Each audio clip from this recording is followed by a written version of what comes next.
I always saw myself as being a footballer. Never had a thought about doing anything other than playing football, and so perhaps, luckily for me, I ended up going down that route, because I don't really know what I'd have ended up doing, to be honest with you.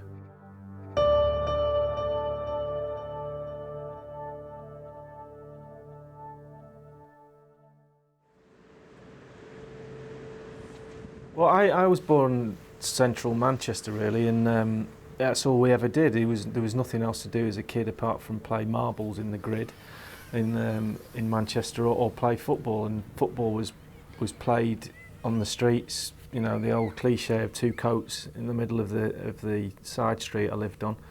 My mates used to go down the other end, and we used to have a game of football. And we played literally from the minute we got home from school till the lights came on, and Mum shouted you in for tea. So that I was brought up like that. My dad was an ex-pro.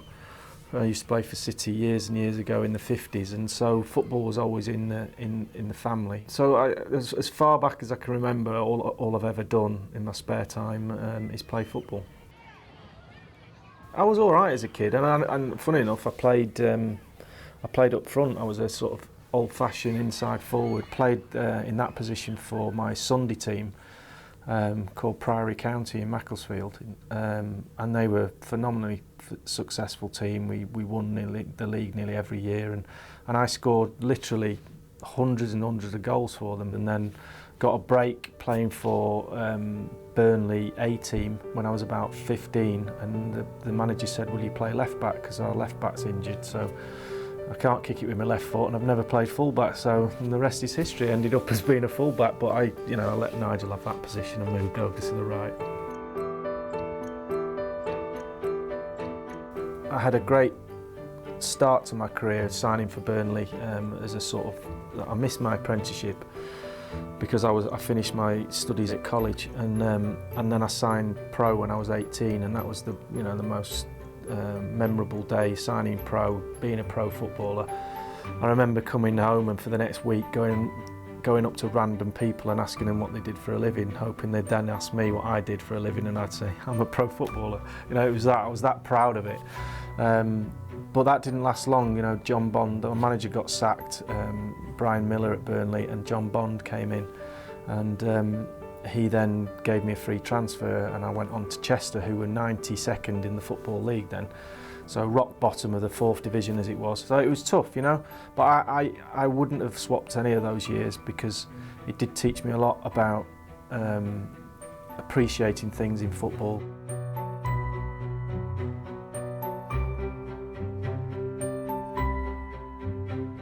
It isn't all about champagne and fast cars and scoring great goals at Wembley and all that sort of stuff.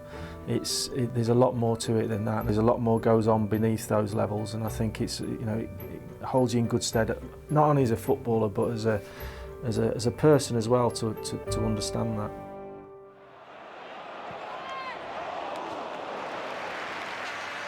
Well, there was rumours going round for probably about 6 to 9 months that Arsenal had somebody at the ground, and they were looking at me. I kept asking the ticket girl at Stoke if Arsenal were represented at every home game, and they'd go, yeah, somebody's here.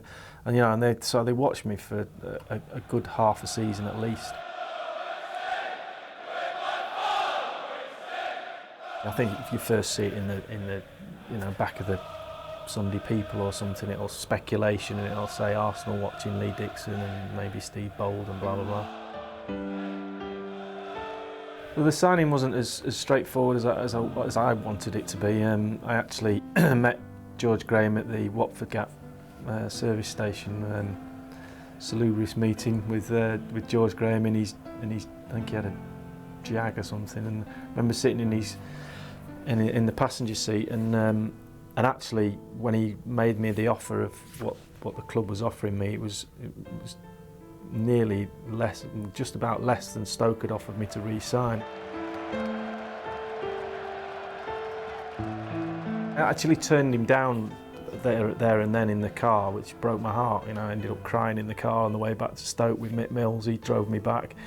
Cut a long story short, we ended up re-meeting a couple of days later, because I said I need to talk to you, so I went down to Highbury.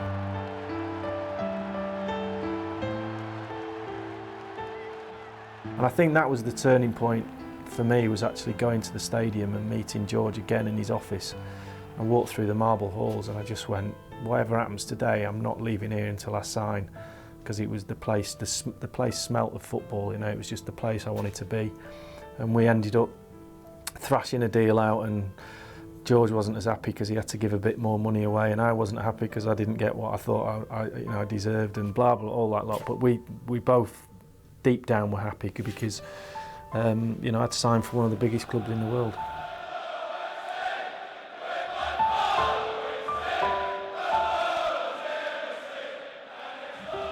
Walking through the marble halls was something that I'll never forget, and I get goosebumps on my neck thinking about it now. It's just an amazing feeling to think that I was going to be part of that setup. And then first training session was at Highbury actually on a Tuesday, and walking through the first team dressing room on the first day, there was the door opened, David O'Leary was standing in front of me.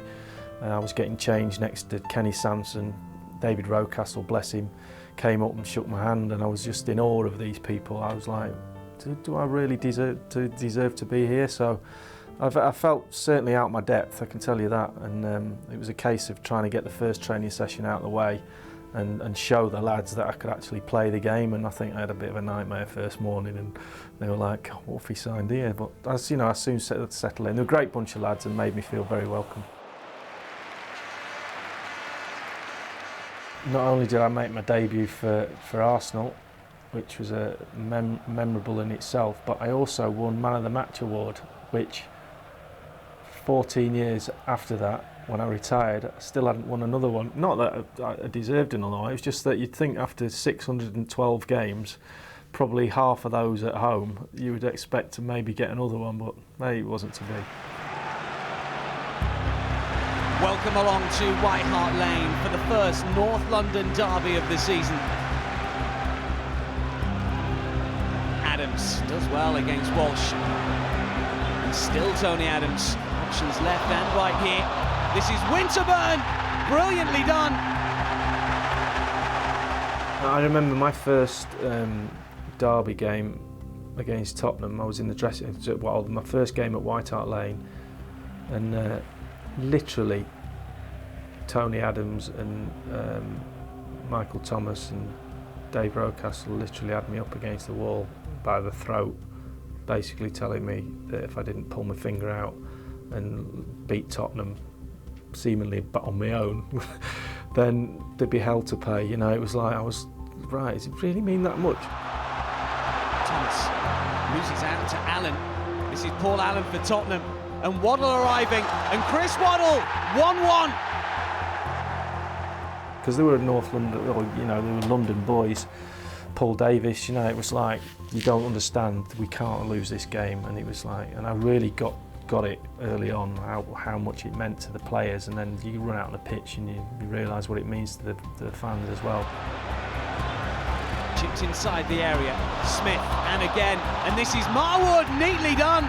Brian Marwood has put Arsenal in front once more. Winterburn battling with Mitchell Thomas. Winterburn has done well. And this is Smith. Alan Smith makes it 3-1. His fifth of the campaign. And the Gunners dominant against their old foes.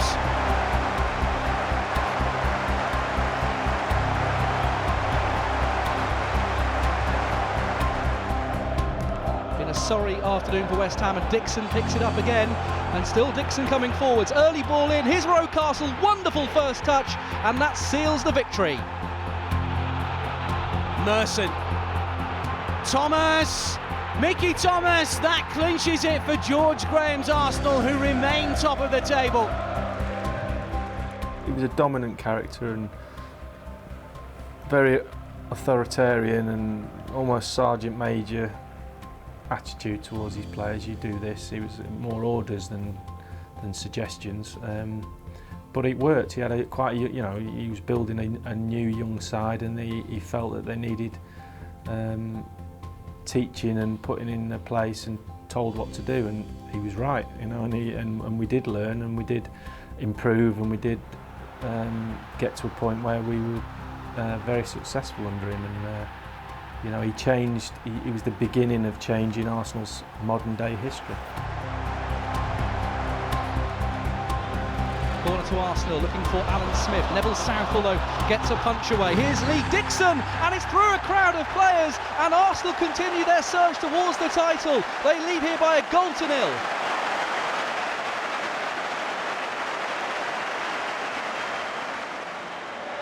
It's a heartfelt evening here on Merseyside for this title decider. The equation for Arsenal is simple. They must win by 2 clear goals. Going to Anfield was quite an emotional night that night because of what's gone on before. It was a really strange season that year because we had Hillsborough thrown in the middle of it all. It did upset a lot of people and the flow of the season, etc. But there was a football match to be played, and we honestly thought that we'd blown the league. You know, a few games before, losing at home to Derby, drawing at home to Wimbledon, and obviously Liverpool then beating West Ham, I think, at home 5 or something, which made the 2-0 or 2 clear goal result a necessity.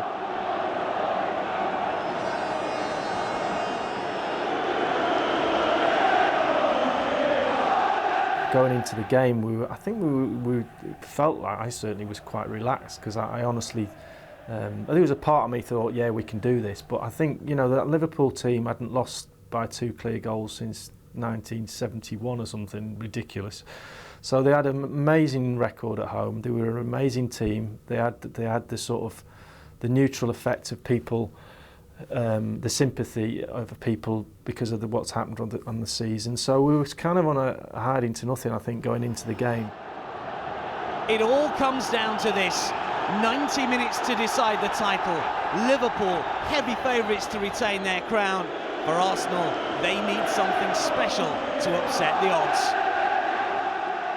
Once the game started, you know, everybody was determined to then go and try and create a little bit of history for ourselves and win the league in extraordinary circumstances. We didn't really realise it was going to be so extraordinary at the end, but a big night in my lifetime, that's for sure.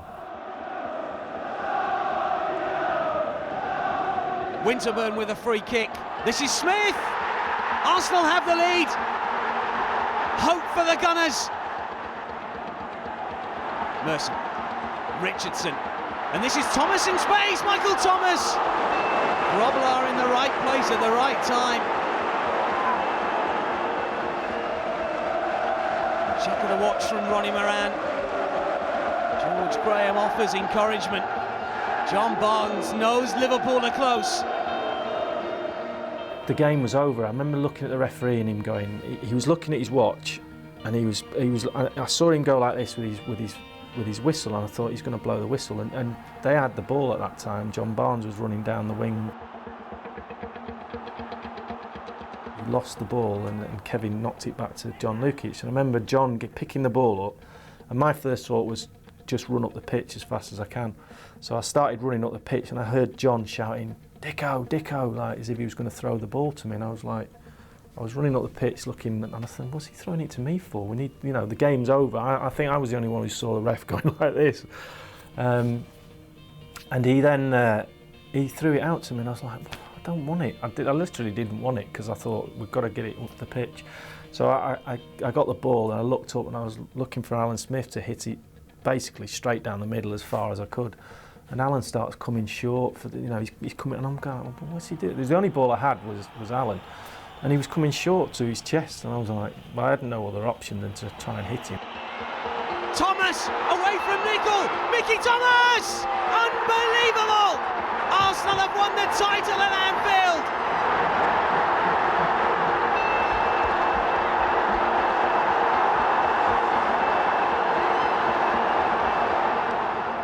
I can't believe how long he took to put it in the net. He was like, go on then. And then as he scored and run round, I just remember I was on the halfway line, just bursting out into tears, literally standing there crying my eyes out on the pitch, because I had no one to celebrate, because I was on that side on my own. I sort of went, all the lads were running round like headless chickens, and I remember running back towards John Lukic, and he was going, I told you, and I was just crying, and I thought, And they were kicking off by this time, and there was tears running down my eyes, and I was trying to clear my eyes. I thought, if they come down my side, I'll have no chance, because I couldn't even see out my eyes, and then literally blew the whistle, so I didn't need to do anything else. The wait is over. A first league title for Arsenal since 1971 as the Gunners storm Anfield in dramatic fashion.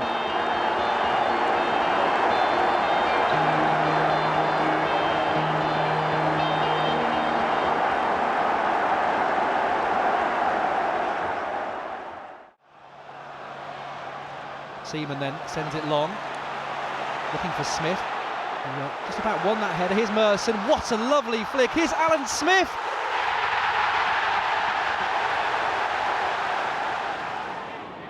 Smith looks for the flick on, doesn't get there. This is Campbell though. Stejskal with a save. Merson 2-0.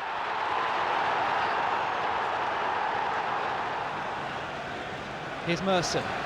Linking there with Alan Smith, and Merson is away. He's clean through for Arsenal. It's still Paul Merson, and he's beaten Grobbelaar, and the Gunners' amazing season continues. People knew about us in 91 that, you know, we were challenging, and we were calmed down a little bit into a pretty methodical type of team that, you know, won 1-0 and scored the odd goal here and there. And we weren't the most exciting team to watch, but we didn't care. As being part of it, you just want to, you know, go out and win the game. And it was just a little bit unfortunate that we couldn't manage to go the whole season undefeated like they did in 2004, because we were only, you know, we only lost one game against Chelsea away. There was a toughness about us that maybe didn't win us any friends, and certainly off the pitch there was enough ammunition for the press and other people to have a go at us. So we very much needed to stick together, and I think that was reflected in some of our results, that we never knew when we were beaten. You know, you can read the papers and you can let people affect how you play and your confidence and all that. The only one person that I ever listened to was the manager of the club at the time. So it was George Graham, number 2, Lee Dixon on the team sheet. That was as good. That was all I needed to give me the confidence, and I didn't really care what anybody else said.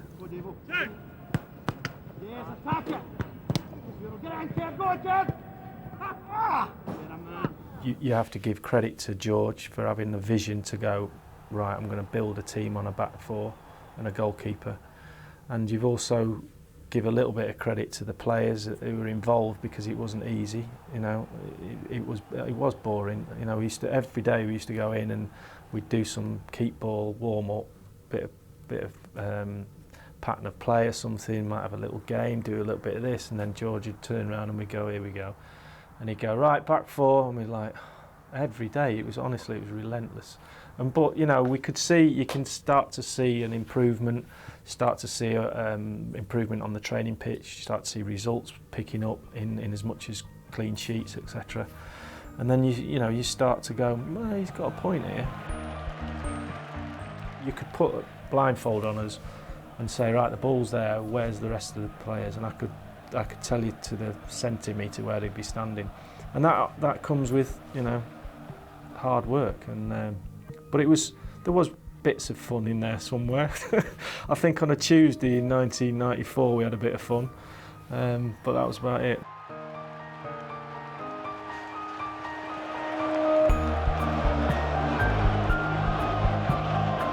Merson against Robbins and Ferguson here, just a throw. This is Dixon, and Dixon for Smith! 1-0. Arsenal have the advantage against Manchester United, and the party can start at Highbury now.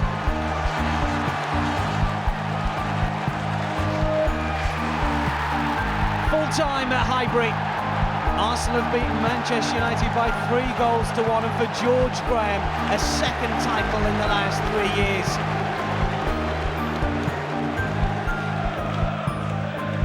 With 2 games to spare.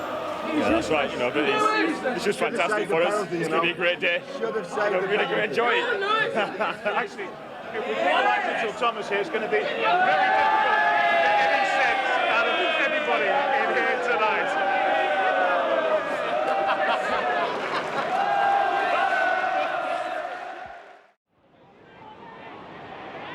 Here's Dixon.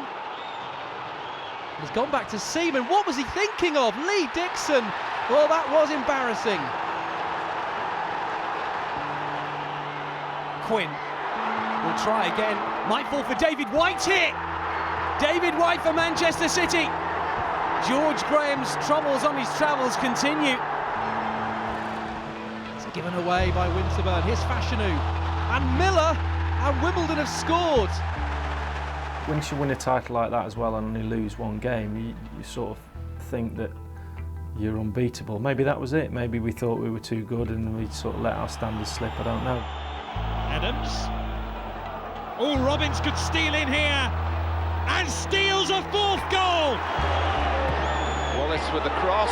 Chapman! Great header, great goal for Leeds. There was a time we were playing at Highbury and I always read the programme before the game, and I was flicking through, and at the back there's the stats of who's played how many games and always a league table, and I looked at the league table. I can't even remember we were playing at home, and I looked at it and I thought, if we lose today and these win, we could have like dropped down to 5th bottom or something. It was, and we were like, I sort of looked around the dressing room and went, what's going on? We better book our ideas up. And then we ended up, I think, finishing 8th and 9th or 10th that season, but we went on an incredible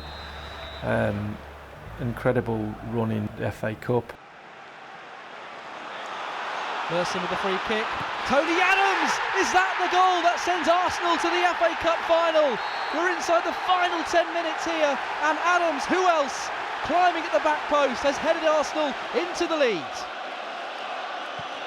Well, into the dying seconds here, and the whistle has gone, and Arsenal will face Sheffield Wednesday, not in one but in 2 cup finals.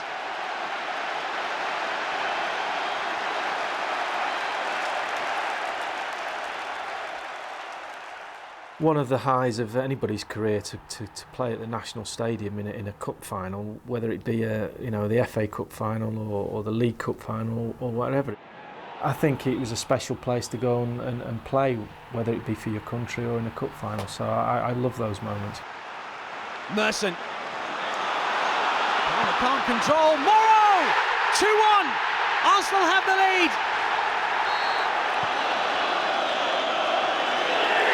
And there's the full-time whistle. 1 down, 1 to go.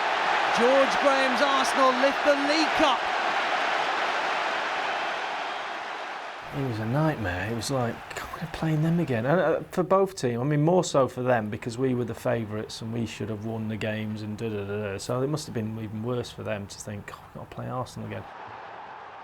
It was a cup final that wasn't the greatest. I just remember it not being the greatest. Davison swings it in, looking for Andy Linnigan. Good climb by Linnigan. There's Ian Wright, and Arsenal have the opening goal in the final.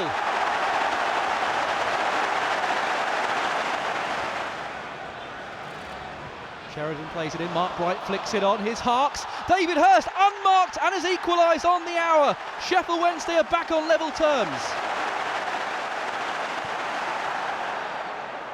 Arsenal desperately searching for a winner, but there's no more time. It's finished 1-1. We'll have to do it all again on Thursday. Thankfully, you don't do replays anymore because it's almost the biggest anti-climax. Yeah, you're going back to Wembley, but God, it's like nobody wants to play. The fans don't want to come back. So I think the FA made a good decision when they stopped replays. Climb. Here's Smith, flicks it on. Ian Wright, he's away, he's using his pace. Ian Wright, is this the opening goal for Arsenal? It is! Wright scored! Harkes plays it in, looking for Mark Wright. It's gone all the way through. Chris Waddle off a deflection, and Sheffield Wednesday are level again. This might be the final play of the game. The ball swung in. Linnigan! Woods can't keep it out, and that must be the goal. That gives Arsenal the FA Cup. Andy's header was just amazing for the fact that his nose was literally spread all over his face when he went up for that corner because Mark Bright had caught him with an elbow and he broke his nose in about 10 places, and to actually go and head a ball, I'm sure there's no way I would have headed it. I'd have been like turning my head, but fair play to him. And he, And he's lived off that ever since, Andy. He always says to people when they look at him, he always goes, "Yeah, you're right. I did score the winner in the cup final."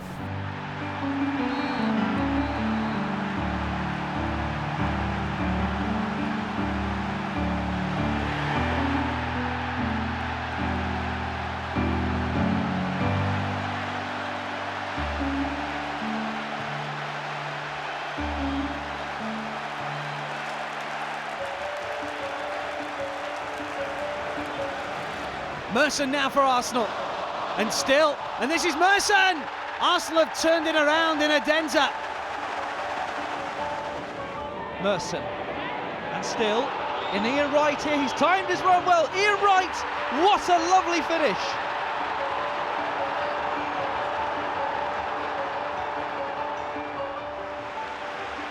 Davis, and Adams stealing in!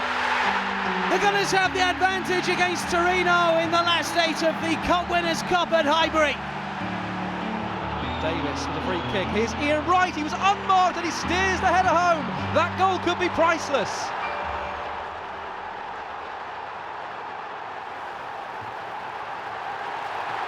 Tremendous atmosphere. I didn't realise there was going to be that many here tonight, but by the time kick-off, I'm sure it'll be full to the rafters, and we've got a lot more supporters than they have, so we're really looking forward to it. You know, it was a game that we should have lost. Before, you know, on paper they were the favourites with the players they had, Asprilla and Zola and all the others. There was hundreds of them, and we were, you know, they were favourites so much that when we got to the ground on that night, there was a podium there with underneath one of the stands for the winning team that they were going to use in the photographs, and it already had Palmer's name like hammered on the front. I think it was 2 signs, and theirs was already put on the front, which was kind of wound us up before the game. But it was a lesson in how to keep the ball out of the net. Brolin. This is Asprilla through the Arsenal defence. Tino Asprilla, Steve bowled across with a wonderful challenge.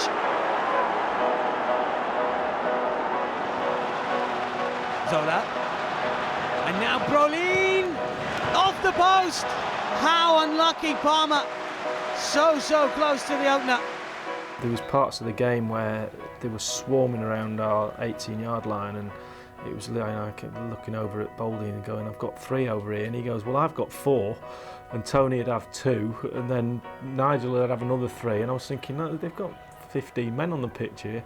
So it seemed like that at the time. It was relentless. The second half, especially, it was just, you know, wave after wave. But, you know, it was 1-0 to the Arsenal, and the rest is history. Dixon with a throw. Smith. Dixon again. Empty away. It'll fall for Alan Smith. What a hit! Arsenal in front in Copenhagen.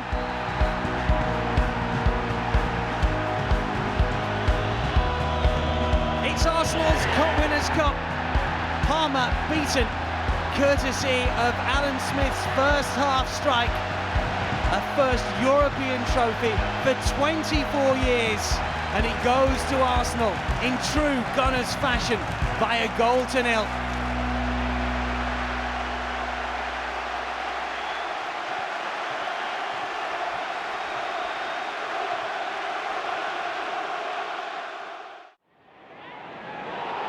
Here's Fowler, and Robbie Fowler, and he scored again. Fowler is ripping Arsenal apart. White. Dean! 3-1. Leeds too good at Highbury.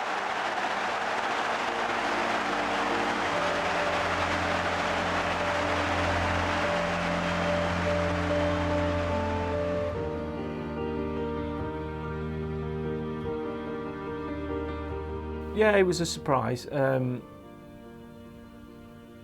don't think it was a bad thing for the club or him or the team at the time, just purely on a footballing sense. Well, I must say it's a strange atmosphere at Highbury here tonight. There's a lot of goodwill you feel around for George Graham. Stuart Houston has responsibility for this Arsenal performance. Merson, back for Kiwamya. Chance for Arsenal. Goal for Kiwamia. Things had to be obviously said regarding, you know, what I knew about the manager's situation, and that was that we just had to get on with trying to get 3 points tonight. That was the most important thing from the players' point of view. All these players tonight, you know, have been the manager's buys, and I felt tonight that they should go out themselves and show them why he bought them. And I think tonight you saw that. You saw that entirely.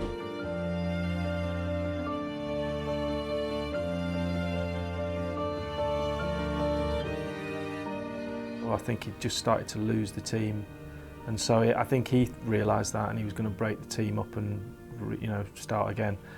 What that would have meant, I don't know, but in general, I think it kind of was fizzling out a little bit. So it was good in that respect, and obviously we'd all grown up a bit. We'd all were internationals. The way he managed us when in the early days was quite authoritarian. This is what we're doing. The training was very regimented, and the play was very similar in that respect, and it worked. But I think as you get older, you have your own opinions. You go off and play for England. You come back. Things are not quite the same. The same sort of orders and demands put on you by the club manager don't necessarily have the same effect. And I think the team was George was starting to lose the team. I think he realised that as well. And not long after that, he ended up leaving the club anyway.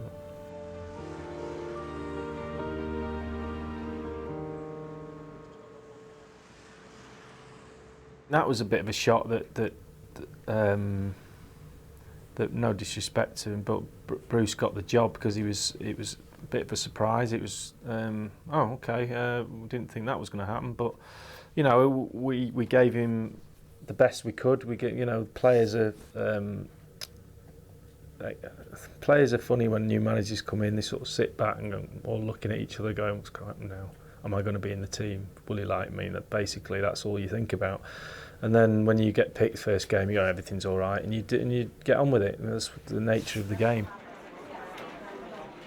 They made the right things for me. What made me happy? So the position in the field, the way we should play, we would play, and that's the first thing I wanted to know. I read it in the paper, something, they said Arsenal signed Dennis Bergkamp, and I was like, that can't be the Dennis Bergkamp. Is there two Dennis Bergkamps? And it was like, oh, they've signed Dennis Bergkamp, and I was like, wow, because I knew, I'd seen him quite a lot on the TV, and I knew he was special.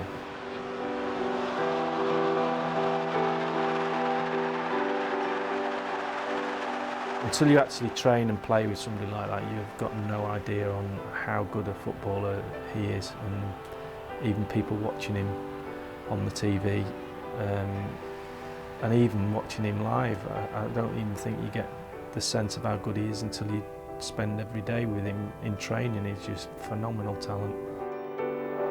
Bergkamp. Well, Barnsley were very slow to get to him, and that's the price you pay against a player of that amount of talent. Better players or more skillful players or players in different positions that you admire always inspired me in my career to try and better myself, and you do get better by playing with better players, there's no doubt about that. So it can only be a good thing to be in the environment that Dennis is in. So you know, I didn't mind playing against him in training, or you know, I was never fearful of that because I knew that he'd probably beat me every time he gets the ball, but there would be one day when I'd get the ball off him, and that would be, you know, go in my scrapbook, got the ball off Dennis.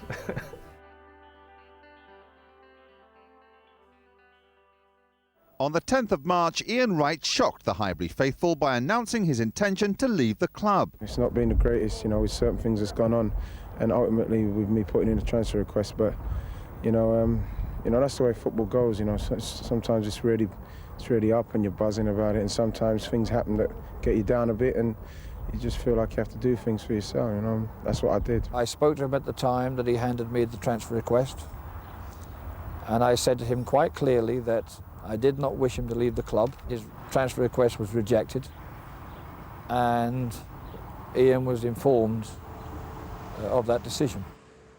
He got a reputation as being quite school teacher, sergeant major type figure, in as much as he'd like to dominate his team. He had quite a young team at Bolton, and he was, you know, he formed them into a unit, and he was a very strong coach, if you like. It's a transition period, and it's a period of change. That may be the case. You have to work with the players, but impose your own style of play within the club. That's why I was appointed. When he came, he'd obviously got a team with international pedigree, and so I think he had to go about it in a slightly different way, and I'm not sure he knew how to do that. And he changed the system. We played with three centre backs, and the 2 full backs pushed on. So if you like, we almost played like 3-5-2, but that was the way he wanted to play, and we ended up qualifying for Europe, I think, on the last game of the season, and so relatively successful, you would say, but I think probably it was an experience that was always going to be short-lived.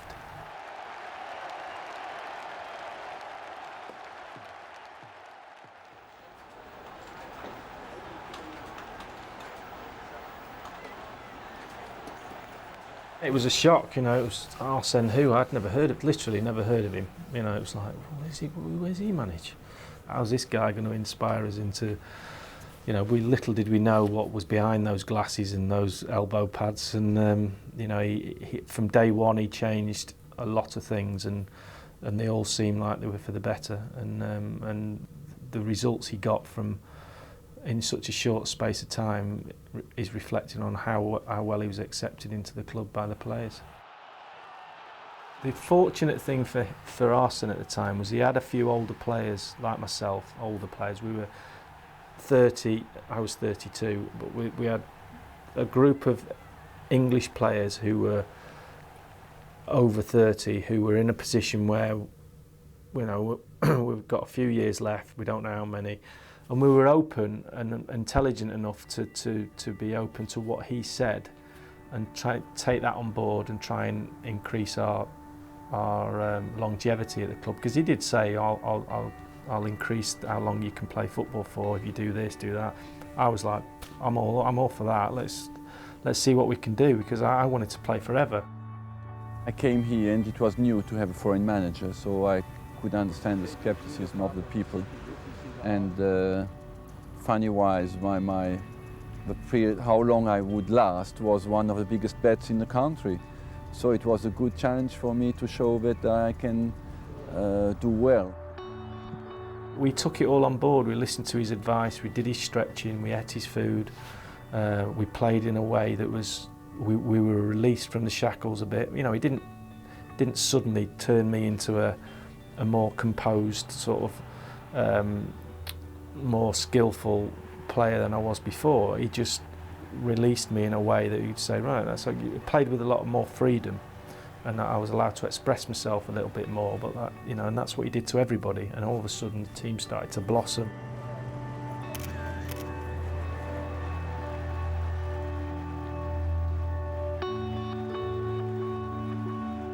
In those days when they came in, there was a core base of English players who, that was the team. We were an English team, based team, and then, you know, the predominantly French lads came in with a couple of Dutch, and the Dutch are kind of like quite English in their sense of humour and all that lot. So, and then the boss always had a rule that you'd speak English. Arsenal Football Club in England, you speak English. So that helped to integrate the foreign players into the team, because they basically had to learn English pretty quick. Now Vieira.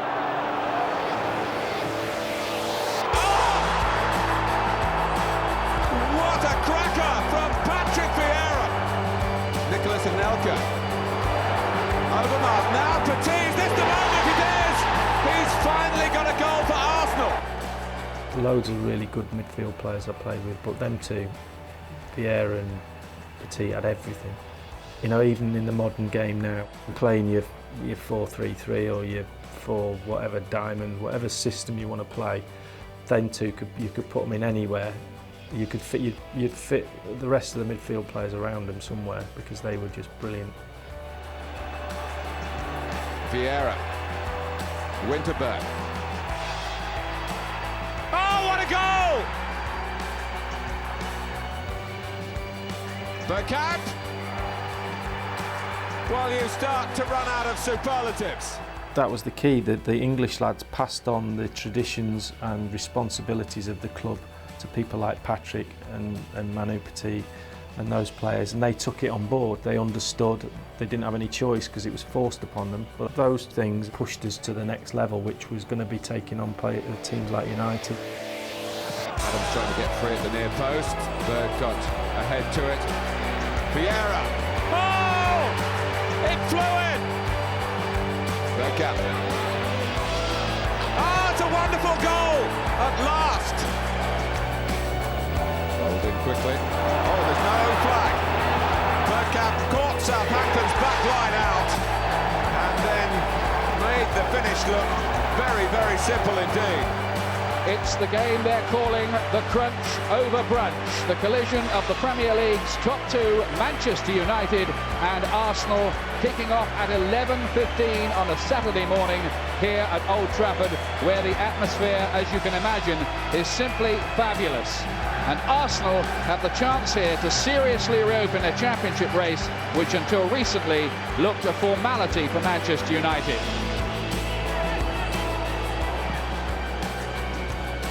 Long this time, and Elkaron over Mars, maybe this time, yes! Arsenal with a crucial goal with 11 minutes remaining. Now Bold, and it's Tony Adams put through by Steve Bold. Would you believe it? That sums it all up. Arsenal, the cream of the crop.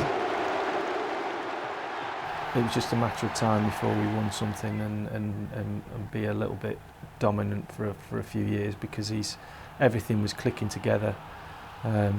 His training methods, his everything, his ideals we were taking on board. There was a team spirit, there was a camaraderie between the English lads and the French lads, but a healthy one.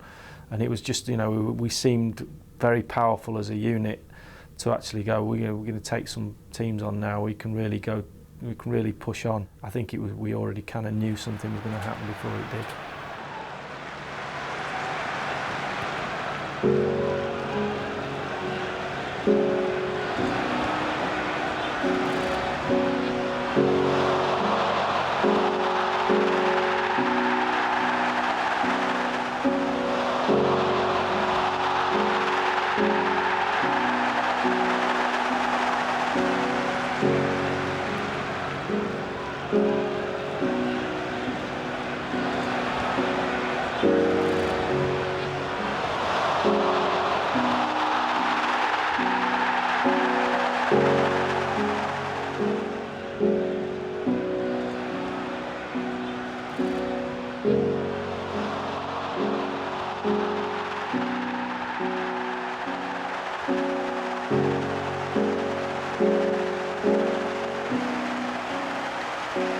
Well, we should have won the league in '99 when they won the treble.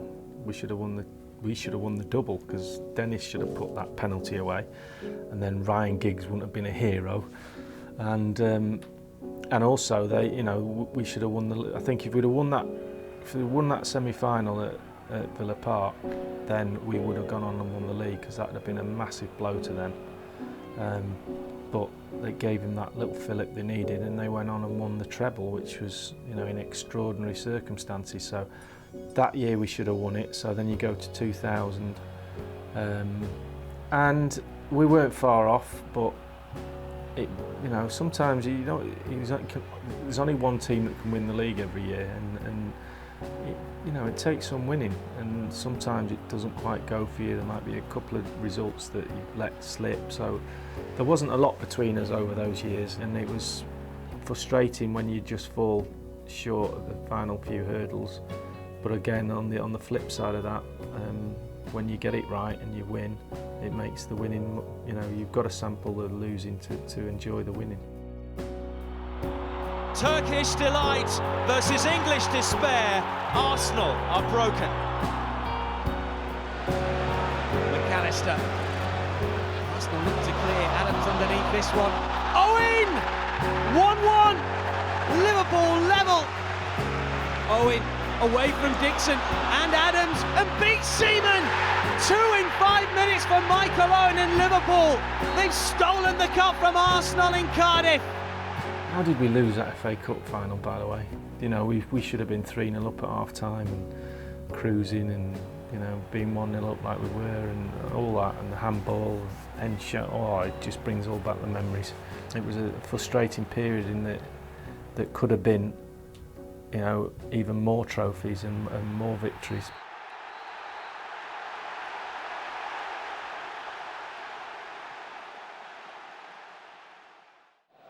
Wiltor in pursuit. Oh, there's confusion here. It's bounced off Windass straight to Henry. First goal of Arsenal's Premiership season. Ljungberg. Henry! Beautifully worked goal. A quick switch to the other end of the field, and they've done that, Arsenal, as they're so capable of doing it. Henry just slid it in.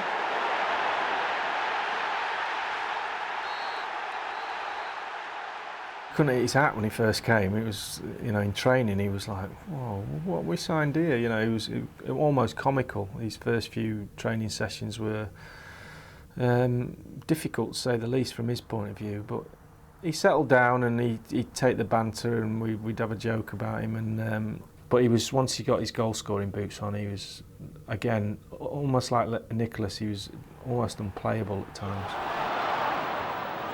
Overmars pass. And Henry's got the pace and everything else as well. If he ever got against you in training, it was game over, because he just kicked the ball past you and give you a 5-yard start and beat you by 5 yards. He didn't come over my side. He was warned. I used to say to him, can you just go and stand on Nigel for a bit, would you? And he used to go, yeah, all right. Because he said, if you're coming down here, I'm just going to boot you, and I don't want you not to be fit for Saturday. So, yeah, we used to have a little chat with him. You know, I was still fit. I was struggling a bit with my knee, but it didn't stop me playing. And you know, I wasn't noticeably that much slower. You know, I certainly leaned on the more athletic, younger players in the team, like Ray Parlour and people like that, saying, look, Ray, you know, I need a bit of help here because, you know, this, that and the other. And they used to put a bit of cover on and extra. And Martin, you know, playing with Martin, he was, you know, once you could get him on the pitch and in the right frame of mind, and didn't have a niggly hamstring or something like that, then he would run all day for you. So he helped me out a lot.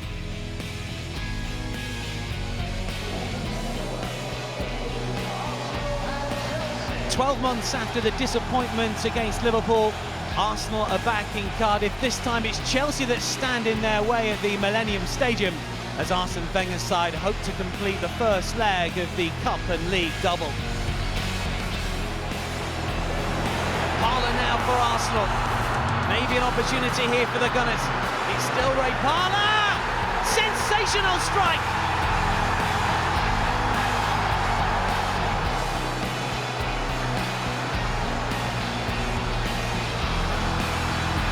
Ljungberg shrugs off John Terry. Freddie Ljungberg!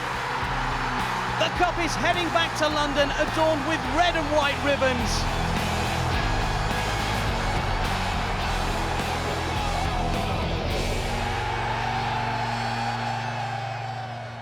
I purposely said, you know, after the final whistle, that's it, I'm staying on here as long as I can, because I'm never coming back, not in that capacity, not as a, you know, with a medal around my neck. But that certainly, that little walkabout at the end was, yeah, it was not going to do this again, might as well. And the groundsman was trying to get me out. Can we walk up the pitch? Can you get off? So the bath was cold when I got in and everything, but I was going to make the most of it, that's for sure. Arsenal, 4 days from Cardiff, but with a trophy. Manchester United, best part of a week off. 13 years since Arsenal famously went to Anfield and took the championship from Liverpool. Can they repeat the feat here? The Den is Old Trafford, the Lion is Manchester United. Well, obviously I was born in Manchester, and being a City fan and an Arsenal player, I'm not well liked in Manchester, on the red side of Manchester for sure. So it was a big night for us because we knew we could win the title that night. Carla, mistake by Sylvestre. Wiltor has got plenty of pace. Ljungberg. It's Freddie Ljungberg again, pushed out by Bartes. Wiltor! Arsenal have scored yet again in the Premiership, and this could be the most crucial goal of all. We were 1-0 up, and I was thinking, oh, come on, just get me on the pitch, and then I can be there when we actually. It'd have been a big thing for me to be there when we actually won it. Tell all my United mates and everything that I was on the pitch. Lee Dixon, born here in Manchester, coming to the end of a glorious career with Arsenal Football Club. So he put me on at midfield, and I didn't even touch the ball, not once. Ray went through and Bartes came out, and if he'd have squared it, I'd have had an open goal and put it in, we'd have won 2-0. But Ray didn't see me all them years together, and he didn't see me. I mean, to score at Old Trafford like that would have been, I probably wouldn't have got out of Manchester alive. They have taken the title away from Manchester United, and they have done it here at Old Trafford. It does not get more conclusive than that. They are the champions, deserving champions. They are the best.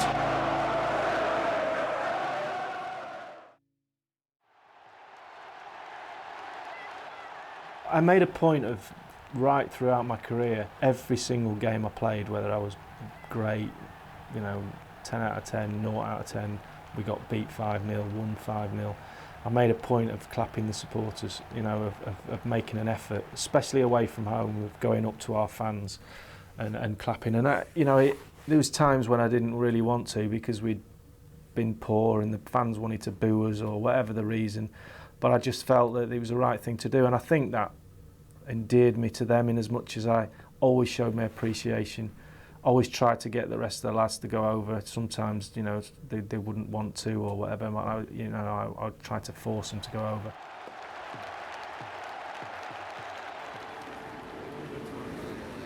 And I had a good relationship with the fans.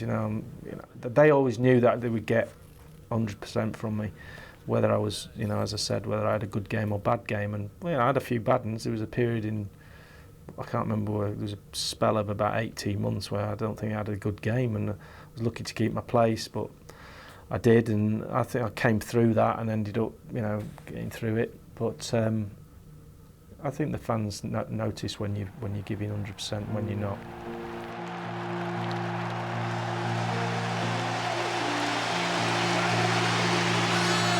Mr. Arsenal, Tony Adams, now into his 20th year on the Arsenal professional staff.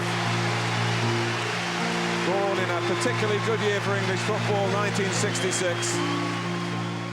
We were good mates anyway, and we were chalking off the days towards the end of it all. You'd think it would be a sad thing, but I was quite relieved in the end because I was in a lot of pain with my ankle and my knee, and Tony was struggling with his back and his knee, and we were like two geriatrics sort of every day we come into training. It was like, oh God, I feel really bad and struggling. Arsene used to send me and him into the gym and just go on a bike and go in the swimming pool and take it easy. But it was quite tough near the end to sort of motivate ourselves to get going, and so at the end it was quite a relief when that final curtain came down.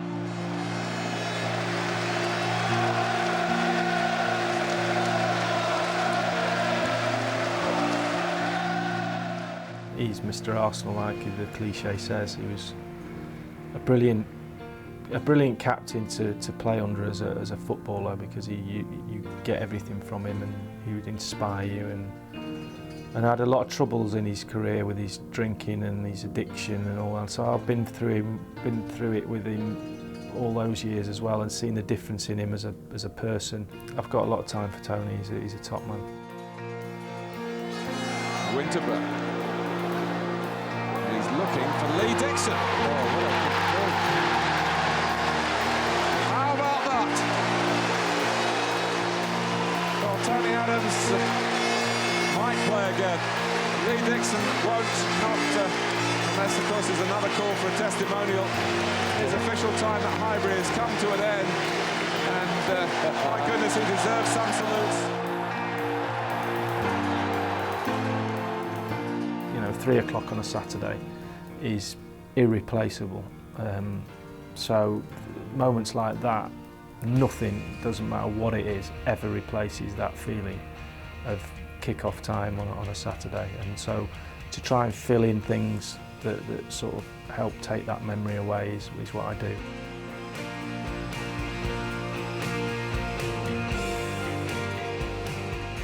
That to me is worth all the medals I've got. You know, to actually to see me up there is like, I'll give you all my medals now, because when I found out about that, I said to Nigel, because Nigel's up there as well, I said, we got up on that wall, it's like amazing.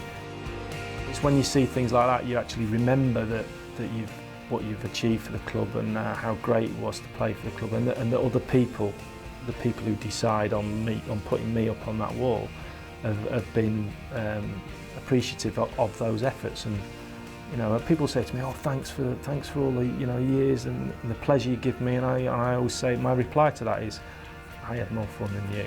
You know, it's like, in that respect, I loved it. So you don't have to thank me. I did it. I would have done it for nothing, but it's nice you get paid for it as well. Always saw myself from the first day I walked into the place that I would walk out of the same door. I would leave Highbury, X number of years later, and that would be it. I wouldn't play football again, and that's exactly what happened, and I wouldn't have had it any other way. It was just, when you're at a club like Arsenal, it might be different now if I was playing, I don't know, but then it doesn't get any bigger than that. It's something, the place is a very special place in my heart, and going into the club and walking out of it 14 years later, I wouldn't have changed any of that.